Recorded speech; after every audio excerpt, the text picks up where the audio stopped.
Assalamualaikum warahmatullahi wabarakatuh. Perkenalkan, nama saya Ika Ramalia dengan NPM 2117051016 dari kelas D.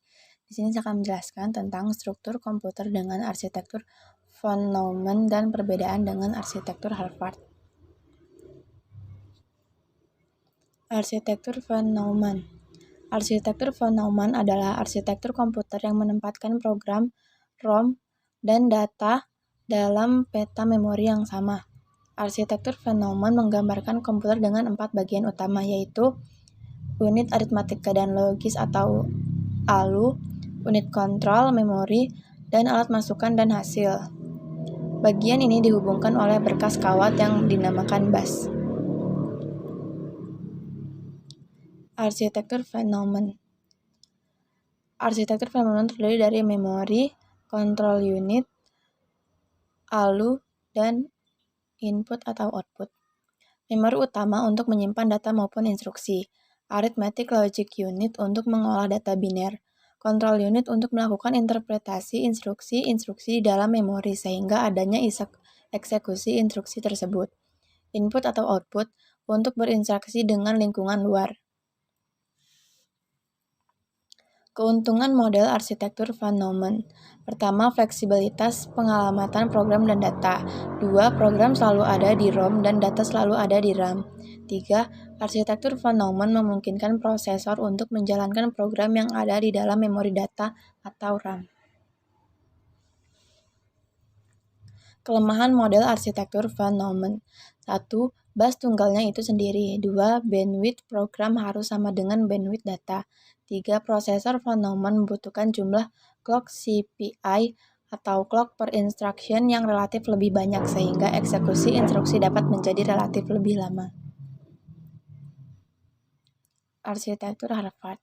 Arsitektur Harvard memiliki 2 memori yang terpisah, satu untuk program dan satu untuk data, yang mana arsitektur ini merupakan kebalikan dari arsitektur komputer model von Neumann. Jika von Neumann menggabungkan ROM dan RAM menjadi satu, maka arsitektur Harvard maka kedua memori tersebut dipisahkan. Berikut adalah gambar diagram arsitektur komputer model Harvard. Kelebihan arsitektur Harvard. Pertama, bandwidth program tidak mesti sama dengan bandwidth data. 2. Opcode dan operand dapat dijadikan dalam satu word instruksi saja. 3. Instruksi dapat dilakukan dengan lebih singkat dan cepat. 4. Memori program dan data yang terpisah, maka coupling total memori program dan data dapat menjadi lebih banyak. Selanjutnya ada kelemahan arsitektur Harvard.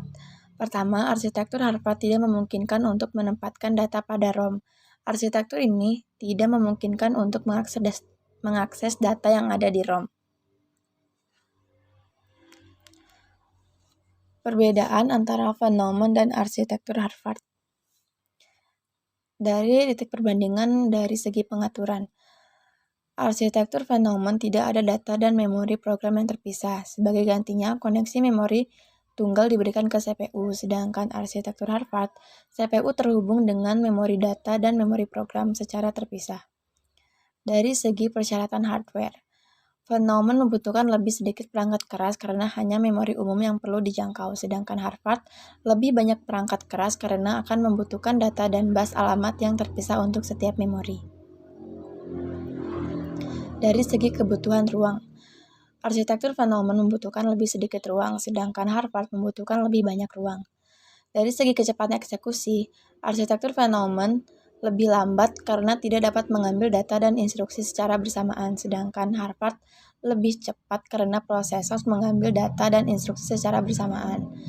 Dari segi penggunaan ruang, arsitektur von Neumann tidak terbuang percuma karena ruang memori data dapat dimanfaatkan oleh memori instruksi dan sebaliknya.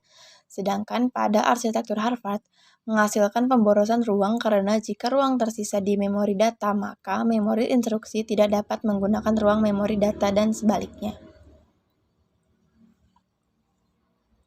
Baiklah, sekian dari penjelasan saya. Apabila ada kurangnya saya mohon maaf. Saya akhiri. Wassalamualaikum warahmatullahi wabarakatuh.